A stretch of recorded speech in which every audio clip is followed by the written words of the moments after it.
မင်္ဂလာပါကလေးတို့ရေဒီချက်ကတော့ဒီနေ့ပေါ့နော်ပထမတန်းသင်ချာကိုစပြီးတော့မှသင်ချပေးမယ်ပေါ့နော် sharing လုပ်ပေးမယ်ပေါ့နော်ဒီမှာမာတိကာမှာဆိုရင်ဆရာတို့သင်ရမယ့်သင်ခန်းစာကဘယ်နှခုရှိလဲဆိုတော့18ခုရှိတယ်နော်18ခုထဲမှာဒီဆရာကဒီနေ့က30ထိကိန်းများကိုသင်ပေးမယ်ပေါ့နော်ဒီကျတော့ KG မှာကိန်းဂဏန်းတွေကိန်းဂဏန်းတွေယူတွက်တာကိုကိန်းဂဏန်းလေးတွေသင်ခဲ့ရပြီเนาะဒီမှာကျတော့30ထိကိန်းများမှာ30ထိကိန်းများမှာပေါ့နော်ကိန်းလေးတွေကိုဒီပစ္စည်းလေးတွေကိုဘယ်လိုရည်ကြမလဲเนาะဒီထဲမှာဆိုရင်ပုံစာမျက်နှာ1နဲ့စာမျက်နှာ2ကပုံလေးထဲမှာဆိုရင်ရှင်းလို့ကြည့်ရအောင်ဘာလေးတွေပါလဲပေါ့နော်ဘာရုပ်ပုံကချက်လေးတွေပါလဲပေါ့ဒီမှာဆိုရင်ဒါလေးကဘာလေးတော့အုတ်ထုပ်เนาะမြင်ရလားအုတ်ထုပ်เนาะအုတ်ထုပ်ကဘယ်နှခုရှိလဲ1နဲ့အုတ်ထုပ်2ခုရှိရယ်သူနေရံမှာကတ်ထားပါเนาะဒါဆိုရင်လွယ်အိတ်ကလေးကဘယ်နှလုံးရှိလဲတစ်လုံးရှိရယ်အယုတ်ကလေးကဘယ်နှခုရှိလဲတစ်ခုရှိရယ်ဒါဆိုရင်ပရိကအယုတ်ကလေးကရောဘယ်နှခုရှိလဲရေးကြအောင်ဒီကျတို့ဒီကနေဆိုင်မယ်เนาะဒါဆိုရင်1နဲ့3 4ဒါဆိုရင်ကားရုပ်လေးက4ခုရှိရယ်အဲဆိုဒီချက်တို့ဒီမှာကြည့်တာပန်းလေးကဘယ်နှခုရှိလဲကြည့်ရအောင်1 2 3 4 5ပန်းပွင့်လေးက5ခုရှိရယ်နော်ကဲဒါဆိုဒီဘက်စာမျက်နှာမှာကြည့်ပါအောင်ချက်တို့ပိုးကောင်လေးတွေမြင်လားပိုးကောင်လေးကဘယ်နှကောင်ရှိလဲ1 2 3ကောင်ရှိရယ်အဲဆိုရင်ဘောလုံးလေးကဘယ်နှလုံးရှိတော့တစ်လုံးပဲရှိရယ်အဲဆိုရင်ဒီမှာဇပွဲပေါ်မှာကြည့်ကြပါအောင်ခဲတံလေးကဘယ်နှချောင်းရှိလဲ1 2 3 4ချောင်းရှိရယ်ခဲပြက်လေးက1 2 3ရေးတက်မလားရေးတက်ပြီเนาะအဲဆိုရင်ဒီမှာဒီချက်တို့စာအုပ်လေးကိုကြည့်ရေးကြည့်ရအောင်1 2 3 4 5ဘယ်နှအုပ်ရှိတော့5အုပ်ရှိရယ်ဟုတ်ပြီเนาะအဲဆိုရင်ဒီချက်တို့ကဒီလိုမျိုးလေးတွေနဲ့ရောခုနကဒီချက်တို့ရေးထားတဲ့အတိုင်းလေးကိုပြန်ရေးကြည့်ရအောင်ခုနကချက်တို့ပုံထဲမှာဘောလုံးလေးကဘယ်နှလုံးရှိတော့တစ်လုံးရှိရယ်ဟုတ်တယ်เนาะအုတ်ထုပ်လေးကဘယ်နှခုရှိတော့1 2ဆိုတော့2ခုရှိရယ်ဒါကိုပို့ပြီးတော့မြင်လာအောင်ဒီချက်က အဝိုင်းလေးတွေနဲ့ရေးချဲတာပေါ့နော်ချဲပေးထားတယ်အုတ်ထုပ်က2ခုရှိရယ်အဲဆိုမှာပိုးကောင်လေးကချဲတို့ခုနကကြည့်လိုက်တာဘယ်နှကောင်ရှိတော့1 2 3ကောင်ရှိရယ်ဒီမှာလည်း1 2 3ကောင်ရှိရယ်ခဲတံလေးကဘယ်နှချောင်းရှိအောင်ဒီမှာ1 2 3 4ချောင်းရှိရယ်ရေးကြည့်ရအောင်နော်ဒါဆိုရင်ပန်းပွင့်လေးကဘယ်နှပွင့်ရှိတော့ရေးကြည့်ရအောင်1 2 3 4 5နှစ်ခုရှိတော့5ခုရှိရယ်အဲဆိုရင်ဒီချဲတို့ရေးကြည့်မယ်နော်ရေးကြည့်မယ်ဒီချဲတို့ခုနကဘောလုံးလေးကဘယ်နှခုရှိရတော့တစ်ခုရှိရဒါဆိုရင်ဒီအဝိုင်းလေးကိုဘယ်နှဝိုင်းဆေးချင်မလဲတစ်ဝိုင်းနဲ့ချင်မယ်တစ်ခုပဲရှိလို့ဘောလုံးလေးတစ်လုံးပဲရှိလို့အဲဆိုရင်ရေးတဲ့အခါကျရင်ဒီကျတို့ဒီလက်ရေးလားစာအုပ်မှာမြင်ရလားမသိနော်လက်ရေးလားစာအုပ်မှာကျတို့ရေးမယ်ဒီချက်စီမှာလက်ရေးလာဒီမှာဒီချက်ကနမူနာရေးပြမယ်ပေါ့နော်ဒါတို့မိတို့ကတော့လက်ရေးလားစာအုပ်မှာတေချာလေးရေးရမယ်ဒီမှာတစ်ကိုရေးတဲ့အချိန်ကျရင်ဒီကနေပြီးတော့မှရှင်းရလားမသိနော်ဒီအပေါ်ကနေပြီးတော့မှစပြီးတော့မှ white ပြီးတော့ရေးရမယ်နော်ဒီအောက်ကနေပြီးတော့ white မရေးရအောင်နော်ဒီအပေါ်ကနေစပြီးတော့မှ white ပြီးတော့မှရေးရမယ်ဒီမှာနော်တစ်ချက်ရေးပြမယ်ရှင်းမြင်ရလားမသိနော်ဒီလိုမျိုးလေး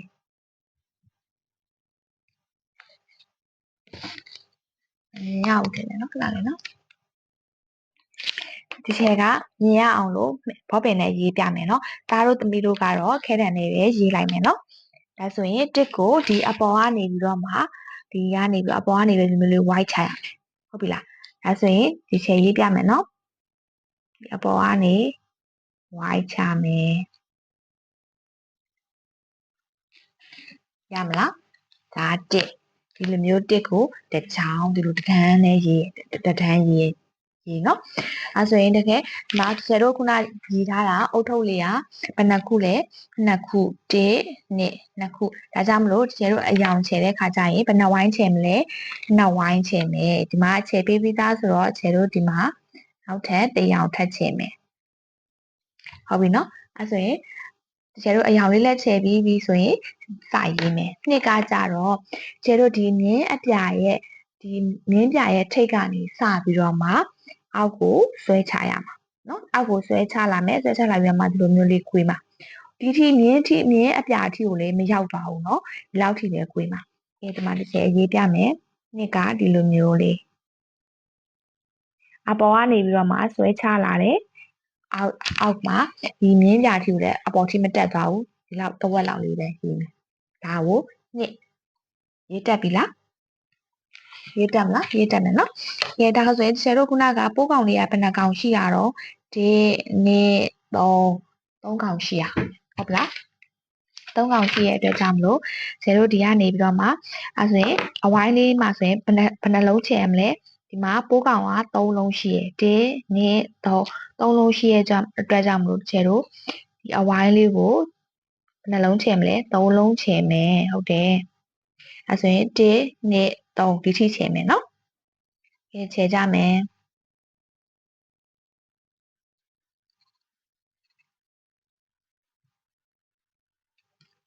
နော်3လုံးချယ်ပြီးပြီဆိုရင်ချယ်လို့စရေးမယ်စရေးတဲ့ခါကျတော့ဒီ3လေးကိုဘယ်လိုရေးမလဲဆိုတော့ခုနက1လေးရေးလို့ပဲဒီထိတ်ကနေပြီးတော့မှ white လာမယ်နော်ထိတ်ကနေ white လာမလို့3လေးကိုလည်းဒီထိတ်ကနေပြီးတော့မှ white ပြီးတော့မှဟောက်ကိုဒီဆွဲချမယ်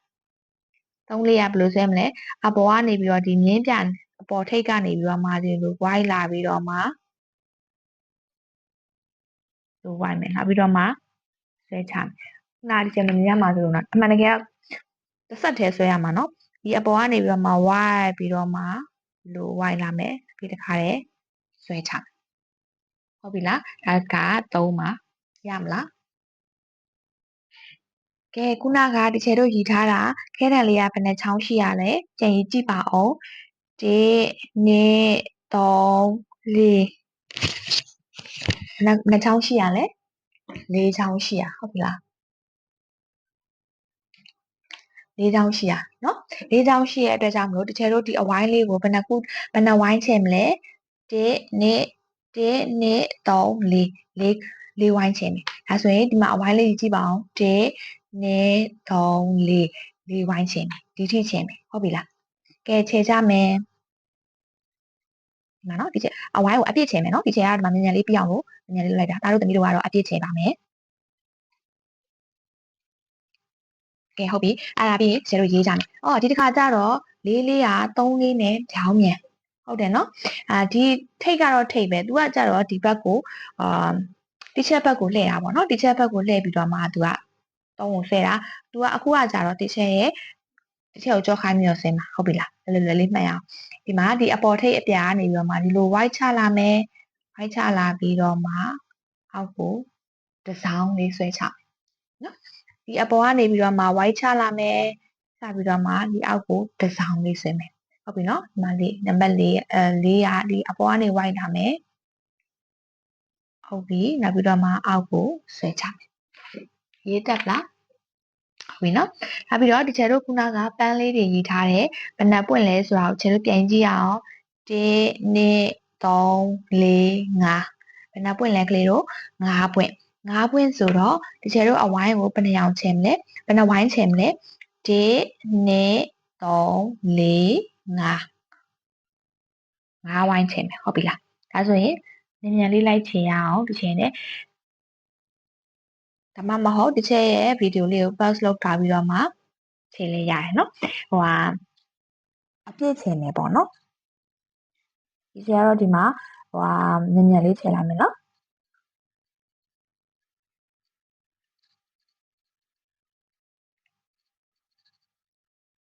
ဟုတ်ပြီအဲဆိုရင်ဒီချိန်တို့အယောင်လေးချိန်ပြီးပြီအဲဆိုရင်ဒီအဝိုင်းလေးက9ဝိုင်းအတွက်ကြောင့်မလို့ခြေတို့စာရေး9ကိုဘယ်လိုရေးမလဲ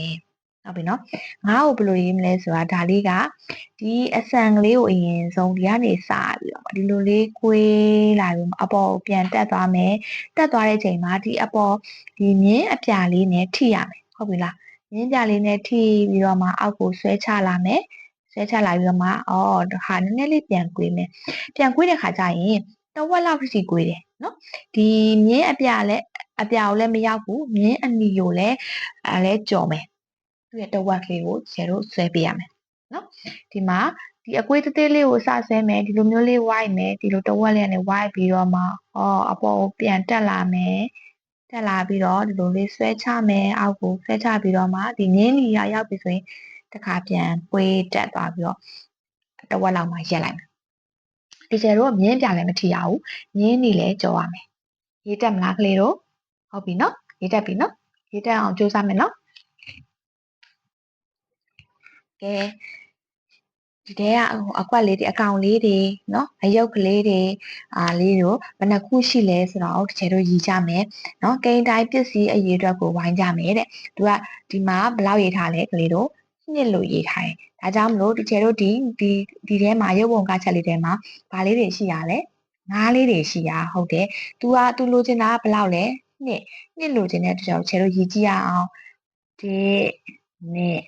နော်အဲဆိုရင်ငါးလေးနှစ်ကောင်ဒီချေတို့ခဲလံလေးနဲ့ white ပေးလိုက်မယ်နော်ဒါမှမဟုတ်ဒီချေ white တာကိုသားတို့ကဒီလိုမ white ချင်ဘူးဒီချေသားမြင်တာဒီနှစ်ကောင်ပဲမြင်တယ်ဒီနှစ်ကောင်ပဲ white ချင်တယ်ဆိုလဲရတယ်နော်ဒါမှမဟုတ်သမီးလေးကဒီလိုမျိုးလေးနှစ်ကောင်ပဲမြင်တယ်ဒီမျိုးနှစ်ကောင်လေးပဲ white ချင်တယ်ဆိုလဲရတယ်နော်အဓိကငါးလေးနှစ်ကောင်ကိုခဲလေးနဲ့ဝိုင်းပေးဖို့ပဲဟုတ်ပြီလားကဲဒီမှာဆိုရင်သူလိုချင်တာကဘယ်လောက်လဲ၄ခုတဲ့၄ကိုလိုချင်တာ၄ခုလိုချင်တာဒါဆိုရင်ဒီချေတို့၄ခုဖြစ်အောင်ရည်ကြမယ်ဒါလေးကဘာလေးလဲcoffee ခွက်လေးဟုတ်တယ်နော်ရေခွက်လေး coffee ခွက်လေးဟုတ်ပြီဒါဆိုရင်ဒါရည်ကြည့်မယ်နော်ဒီကနေဆိုင်မယ်ဒီမျိုးရည်မယ်နော်ဒီလိုမျိုးရည်မယ်ဒါတို့ကတက်လို့ရည်လို့ရတယ်ဒါမဲ့ဒီချက်ကဒီကနေစရည်ရအားလုံးညီညွတ်သွားအောင်နော်ဒီကနေစရည်ကြည့်အောင်1 2 3 4သူကဘယ်လောက်လိုချင်တာလဲ4လိုချင်တာဒါဆိုရင်ဒီချက်တို့ဒီလေးခွက်ကိုခဲရလေးနဲ့ဝိုက်ပေးလိုက်မယ်ဝိုက်လိုက်ပါအောင်ဟုတ်ပြီလားဝိုက်လိုက်ပါအောင်နော်ရပြီနော်ရပြီဒါဆိုရင်ဒီရုပ်ပုံကားချက်လေးကဘာပုံလေးတွေရှိရလဲပန်းသီးလေးတွေရှိရဟုတ်ပြီပန်းသီးလေးတွေရှိရဒါပေမဲ့သူလိုချင်တာကဘယ်နှလုံးလိုချင်တာလဲတစ်လုံးပဲလိုချင်တာဒါဆိုရင်ဒီချေတို့ဒီပန်းသီးလေးကိုရေးမယ်တစ်ဆိုတော့တစ်လုံးပဲလိုချင်တဲ့ကြောင့်ဒီပန်းသီးတစ်ကိုလေးကိုဝိုင်းလိုက်ပါရမလားကလေးတို့ရမယ်နော်ဒီမှာဆိုရင် तू ကဘယ်နှခုလိုချင်တာလဲ၅ခုလိုချင်တာဟုတ်ပြီဒါဆိုရင်ဒီရုပ်ပုံကလေးကဘာကောင်လေးတော့ငှက်ကလေးကိုနော် तू လိုချင်တာလဲ၅ကောင်လိုချင်တာဆိုကျဲတို့ဒီကနေစရေးကြည့်အောင်1 2 3 4 5ငါးခုလုံးကို၅ကောင်တည်းရှိရတဲ့အတွက်ကြောင့်မို့သူလိုချင်တာလဲ၅ကောင်ပဲအဲကြောင့်မို့ဒီကျဲတို့ကဒီ၅ကောင်လေးကိုဒီလိုမျိုးလေးခဲတံလေးနဲ့ဝိုင်းလိုက်မယ်ဝိုင်းလိုက်ပါအောင်ကလေးတို့ရပြီလားဟုတ်ပြီနော်ဒီထဲမှာဆိုရင်ဒီရုပ်ပုံကချက်လေးကဘာပုံလေးတော့ဟုတ်တယ်ဘောလုံးပုံလေးဘောလုံးပုံလေးဟုတ်တယ်နော်မှန်တယ်ဒါဆိုရင်ဒီမှာသူလိုချင်တာကဘယ်နှခုတော့3ခုဆိုတော့တစ်ချက်တို့ဒီရုပ်ပုံကချက်မှာ3ခုကိုပဲအဝိုင်းလေးခဲလေးနဲ့ဝိုင်းပေးရဟုတ်ပြီလားဒါဆိုရင်ဒီချက်ကပို့ပြီးဝိုင်းလို့လွယ်အောင်ဒီကနေဒီလိုမျိုးလေးသွားမယ်ဟုတ်ပြီလား1 2 3ဟုတ်ပြီနော်ဘယ်နှခုတော့သူလိုချင်တာ3ခုဟုတ်ပြီဝိုင်းလိုက်မယ်3ခုရမလားတကယ်လို့သားတို့ကဒီလိုမျိုးတဒန်းနဲ့3ခုဝိုင်းချင်တယ်ရတယ်သားတို့ဝိုင်းချင်လို့ဝိုင်းလို့ရတယ်ဒါပေမဲ့သူလိုချင်တဲ့နံပါတ်တော့ဖြစ်ရမယ်ဟုတ်ပြီလား तू က3ခုလိုချင်တဲ့အတွက်ကြောင့်မလို့သားတို့က3ခုတော့ဝိုင်းပြအောင်ဝိုင်းပေးရမယ်ဟုတ်ပြီလားရမလားကဲနောက်ထပ်ခခွေသွားကြမယ်နော်ပစ္စည်းအရေးတက်နဲ့တူတဲ့ကိန်းတွေကိုရေးကြမယ်တဲ့ကဲကြည့်ကြမယ်ဒီပုံထဲမှာဆိုရင်ဒါလေးကဘာပုံလေးဆွဲထားတာလဲနနက်သီးပုံဆွဲထားတာဟုတ်တယ်နနက်သီးပုံဆွဲထားတာဒါဆိုရင်နနက်သီးဘယ်နှခုရှိလဲရှိသလောက်ကိုဒီချေတို့ကဒီထဲမှာရေးပြရ ကဲဟုတ်ပြီရေးကြည့်ရအောင်1နဲ့နှစ်ခုရှိတော့နှစ်ခုရှိရဟုတ်တယ်နော်နှစ်ခုရှိရအတွက်ကြောင့်မလို့တကယ်လို့နှစ်ဆိုတာကိုရေးပြရမယ်နှစ်ကိုရေးရင်ဒီချက်ခုနကပြောထားလို့အပေါ်ကနေပြီးတော့မှအောက်ကိုဆွဲလာမယ်နောက်ပြီးတော့မှနည်းနည်းလေးပြန်တက်မယ်နည်းနည်းလေးပဲပြန်တက်မယ်ဟိုတဝက်လောက်ထိတက်ဆရာမလို့เนาะဟုတ်တယ်เนาะအဲဆိုရင်နှစ်ကိုရေးတက်မလားရေးတက်ပြီเนาะကလေးတို့သိရနော်ကလေးတို့ကတော့ပြီးသားပါဒါဆိုရင်ဒီရုပ်ပုံကချက်ထဲမှာဆိုရင်ဘာပုံလေးဆွဲထားရလဲကြည့်ပါအောင်ခွေးလေးဟုတ်တယ်နော်ခွေးလေးကဘယ်နှကောင်လဲဆိုတာရေးကြည့်ရအောင်ဒီထဲတို့1 2 3 4ဘယ်နှကောင်လဲ4ကောင်ဟုတ်တယ်နော်4ကောင်ဆိုတော့ဒီထဲတို့ဒီထဲမှာဘာလေးနံပါတ်ဘယ်လောက်ရေးရမလဲ4ရေးရမယ်4ရေးရင်ဒီထဲဘာပြောထားလဲဒီထဲနဲ့ဆန့်ကျင်ဘက်ကိုသူကလှည့်တာလို့ချက်ပြောတယ်အဲဆိုရင်ခြေတို့အပေါ်ခုနကအပေါ်မြင်းပေါ့နော်ဒီမှာအပေါ်မြင်းအပြာလေးမြင်ရလားမသိနော်အပေါ်မြင်းအပြာလေးကိုမြင်ရနော်အပေါ်မြင်းအပြာလေးထိတ်ကနေပြီးတော့မှစဆွဲလာမယ်ပြီးတော့တစ်ဆက်တည်းဆွဲပြီးတော့မှတစ်စောင်းလေးဆွဲချဟုတ်ပြီနော်အဲဆိုရင်ဒီမှာမှတ်မယ်နော်အပေါ်မြင်းဟိုကနေပြီးတော့မှ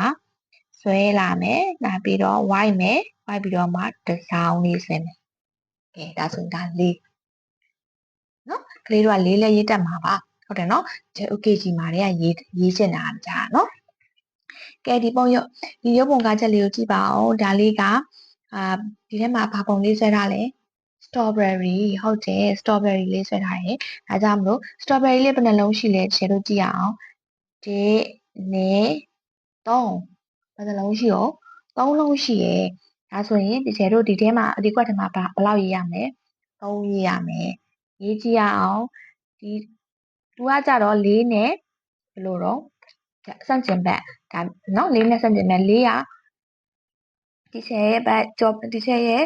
ဟိုဘက်ကိုကြောခိုင်းထားတယ်ဒီချက်ကိုကြောခိုင်းထားတယ်3လေးကကြောဒီချက်ဘက်ကိုမျက်နှာမူထားမှာမူထားတဲ့နေရာမှာဘယ်လိုမြင်မှာလဲဒီမှာမြင်းလေးဒီမြင်းအပြာလေးထိတ်ကနေပြီးတော့မှ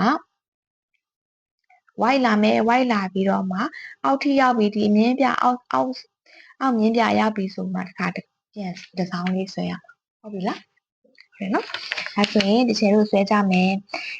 3လေးရေးကြမယ်ဒီအပေါ်မြင်းပြထိတ်ကနေပြီးတော့မှဝိုက်လာမယ်ဝိုက်ပြီးတော့မှအဲ့ပြန်ဆောင်ဆွဲမယ်ဒါက3မြင်ရလားဟုတ်ပြီနော်ဒါဆိုရင်ဒီထဲမှာကဘာပုံလေးတွေရှိဘာပုံလေးဆွဲထားတာလုံးကြည့်ပေးပါအောင်ဟုတ်တယ်တည့်ရတီပုံလေးစားချင်သွားပြီလားတည့်ရတီလေးတွေအဲ့ဆိုရင်တည့်ရတီလေးတွေတကယ်လို့ရေးကြမယ်နော်1 2 3 4 5ဘယ်နှလုံးရှိရလဲ5လုံးရှိရဒါဆိုရင်တကယ်လို့ရေးကြမယ်5ကို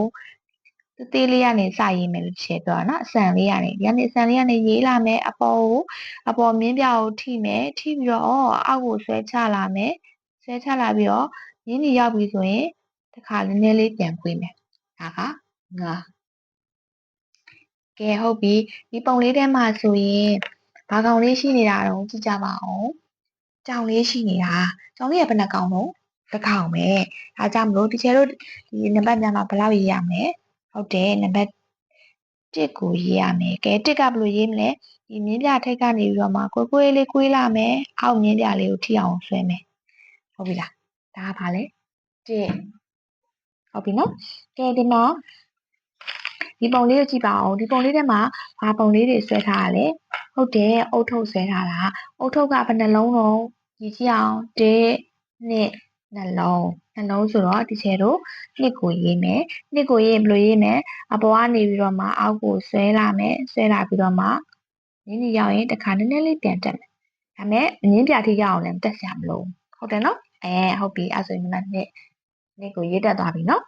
ဒါဆိုရမလားရေးတက်ဘယ်နှခုရှိလဲဆိုတော့ရေးတက်လားရေးတက်ပြီလားရေးတက်ပြီနော်ဟုတ်ပြီနော်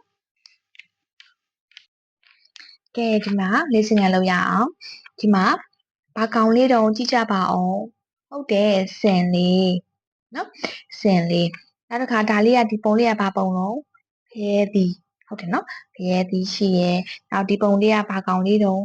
ကြောင်လေးနောက်တစ်ခါဒီပုံလေးကဘာလေးတုံးထီးလေးဒါကဘာတော့ပန်းပွင့် ဟုတ်တယ်နော်ဒါဆိုရင်ဒီမှာရုပ်ပုံကားချက်1 2 3 4 5ခုပေးထားတယ်ဟုတ်ပြီနော်5ခုပေးထားပြီးတော့မှခြေတို့ကဒီမှာသူ့ရဲ့ဒီမှာသူပြောထားတဲ့အတုံးလေးတွေရှိရဲ့အဲ့အတုံးလေးတွေကိုရီပြီးတော့မှဒီအတုံးလေးရှိရဲ့အတိုင်းကိုနံပါတ်ရေးမယ်အဲ့နံပါတ်အတိုင်းကိုဒီထဲမှာဘယ်ဟာလေးနဲ့တစ်ချက်တို့တွဲရမလဲဆိုတာကိုရှာရမယ်ဟုတ်ပြီလားကဲဒါဆိုရင်ကျတို့ဒီမှာနံပါတ်ဒီထိတ်ဆုံးကအတုံးလေးကိုရေးကြည့်ရမယ်နော်ဆိုဘယ်နှတုံးလဲဆိုတာရေးကြည့်ရအောင်1 2 3 4ဘယ်နှခုရှိလဲအောင်နော်4ခုရှိရနော်4တုံးရှိရဒါကြောင့်မလို့ကျတို့ဒီကွက်ထဲမှာဗာရေးမလဲ4ရေးမယ်4ကဘယ်လိုလေးရေးမလဲအပေါ်ကနေပြီးတော့မှဆွဲလာမယ်ဝိုက်လာမယ်ဒါပြီးတော့မှအဆုံးထိအဝါပြေတစ်စောင်းပြန်ဆွဲမယ်ကဲဟုတ်ပြီနော်ဒီမှာ4လေးတစ်ချက်ရေးပြီးပြီဒါဆိုရင်ဒီရုပ်ပုံကချက်ထဲမှာ4နဲ့တူတဲ့ရုပ်ပုံ4ခုပါတာပေါ့4ခုပဲဖြစ်ပါတာလား4កောင်ပဲပါတာလားเนาะကျတို့ရှာကြမယ်ကဲဒီထဲမှာ4កောင်ပါတဲ့ဟာ4ခုပါတဲ့ဟာဘယ်ဟာရှိတော့ကြည့်ကြမယ်เนาะခုနကဆင်လေးကဘယ်နှကောင်လုံးတစ်ကောင်ဟုတ်ပြီဖရဲသီးလေးကဘယ်နှခုရှိရအောင်ရေးကြည့်အောင်1 2 3လုံးရှိရဒါဆိုရင်ဒီမှာကြောင်လေး3လုံးရှိရဆိုတော့သူလိုချင်တာ4ခုဆိုတော့ဟုတ်တွဲလို့ရလားမရအောင်ရအောင်เนาะဒါဆိုရင်တကယ်ကျတို့ကြောင်လေးကိုရည်ကြည့်အောင်တစ်ကောင်နှစ်ကောင်သုံးကောင်လေးကောင်ဟောကြောင်လေးဘယ်နှကောင်ရှိရလဲ၄ကောင်ရှိရဒါဆိုရင်တကယ်လို့လိုချင်တာဘယ်နှခုတော့၄ဒါဆိုရင်ဒီနှစ်ခုကိုတွဲလိုက်မယ်ရမလားရမယ်ဟုတ်ပြီဒါဆိုရင်နောက်တစ်ခုမှဒီတုံးလေးကြည့်ပါအောင်ဒါလေးကဘယ်နှတုံးလေးထားရတော့တတုံးနော်တတုံးဆိုတော့ဒီကျတို့ဒီကွက်ထဲမှာဘယ်လောက်ရေးမလဲ1ရေးမယ်နော်1ရေးမယ်ဆိုရင်အပေါ်ကနေပြီးတော့မှစဝိုင်းလာမယ်ဟုတ်ပြီဝိုင်းပြီးတော့မှဒီလောက်ထိဒီမှာဆုံးမယ်ဟုတ်ပြီလားဒါလေးကဘာလေးလဲ1ကဲ1ဆိုရင်ဘာနဲ့တွဲမလို့ဟုတ်တယ်ဒီမှာဆင်လေးနဲ့တွဲမယ်ကျတို့တွဲလိုက်မယ်နော်ကဲတွဲလိုက်ပြီဟုတ်ပြီနော်တကယ်ဒါနောက်တစ်ခါဒီအတုံးလေးကိုရေးကြည့်ရအောင်1 2 3ဘယ်နှခုရှိရလဲ3တုံးရှိရဒါကြောင့်မလို့ကျတို့ဒီထိတ်ကနေဒီကပ်ပြလေးမှာဘယ်လောက်နံပါတ်ဘယ်လောက်ရေးရမလဲ3ရေးရမှာဟုတ်ပြီအဲဆိုရင်ဒီအပေါ်ကနေပြီးတော့မှစဝိုက်လာမယ်ဝိုက်လာမယ်ဝိုက်ပြီးတော့မှတခါတစ်စောင်းပြန်ဆွဲမယ်ဒါလေးက3ရေးနီးဟုတ်တယ်နော်အဲဆိုရင်3ဆိုတော့ဒီမှာပုံလေးမှာကြည့်ပါအောင်3ကဘာလေးနဲ့တူလဲဘာလေးနဲ့ကျတို့ဆွဲရမလဲကြည့်လိုက်အောင်ခုနကဆင်လေးကတွဲပြီးပြီကဲကြောင်လေးကလည်းတွဲပြီးပြီဆိုတော့ဘာလေးကြံမလဲဖရဲသီးကြံမယ်ထီးကြံမယ်ပန်းကြံမယ်ကဲသူလိုချင်တာဘယ်နှခုတော့3ခုကဲဒါဖရဲသီးကိုစရေးကြည့်အောင်1 2 3အဲဆိုဖရဲသီးကဘယ်နှလုံးလဲ3လုံးဟုတ်တယ်နော်3လုံးဒါဆိုရင်3နဲ့3နဲ့တွဲရအောင်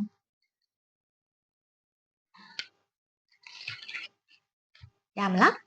ဟုတ်ပြီနော်ဒီအခါမှာနောက်ထပ်နှစ်ခုပဲကျန်တော့တယ်နော်ဒီအတုံးလေးကိုရေးကြည့်အောင်1 2 3 4 5တော့ဘယ်နှတုံးလဲ5တုံးဆိုတာတကယ်လို့ဒီကွက်ထဲမှာဘယ်လောက်ရေးရမလဲ5ရေးရမယ်နော်5ရေးရင်ဘာကနေစရမလဲအဆန်လေးကနေစရမယ်နော်စဆွဲရမယ်ကဲဆွဲပြီဆန်လေးကနေဆွဲအပေါ်မြင်းပြလေးကိုထိအောင်ဆွဲမယ်ဆွဲပြီးတော့တကယ်လို့ခုနလေးကျင့်ထားတဲ့အတိုင်းပေါ့နော်အဲဒါဆွဲလာပြီးတော့မှအောက်ကိုဆွဲချမယ်ဆွဲချပြီးတော့မြင်းလေးရောက်ပြီဆိုရင်တခါပြန်တက်ရင်လည်းတဝက်လောက်ထိပဲတက်ဟုတ်ပြီနော်ဒီမှာတဝက်လောက်ထိပဲတက်တယ်မြင်လားဟုတ်ပြီနော်အဲ့ဒါမှရေးပြီးမှန်ပါနော်ကဲဒါဆိုရင်ငါတကယ်လို့လိုချင်တာငါဒီဘက်ပုံလေးနဲ့ဘယ်ဟာလေးတွဲရမလဲကြည့်လိုက်ပါအောင်ဒီအပေါ်3ပုံကတော့တကယ်လို့တွဲပြီးသွားပြီဟုတ်တယ်နော်အဲဆိုဒီနှစ်ခုပဲကျန်တော့တယ်နှစ်ခုထဲမှာငါနဲ့ဘာနဲ့တွဲမလဲကြည့်လိုက်ပါအောင်ဟုတ်တယ်ပန်းနဲ့တွဲမယ်ဟုတ်တယ်ပန်းလေးကဘယ်နှခုလဲတကယ်လို့တေးကြအောင်ပြန်ရည်ကြည့်မယ်ကလေးတို့ပြောရလဲမှန်တယ်ဒါပေမဲ့ပိုတေးကြအောင်ပြန်ပြီးတော့ရည်ကြည့်ရအောင်1 2 3 4 5ဟုတ်တယ်နော်5ခု5ပွင့်ပေါ့နော်အဲဆိုရင်ကျတို့တွဲရအောင်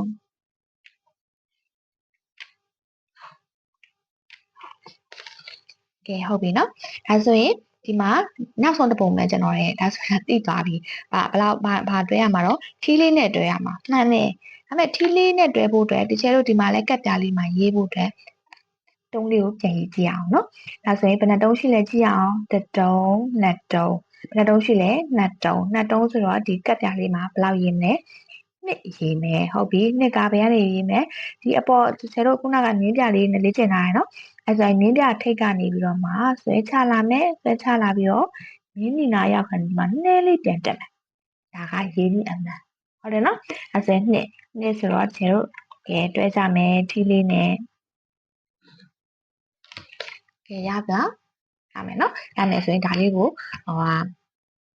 ကလေးတို့စာအုပ်မှာဆွဲကြည့်ပါအောင်နော်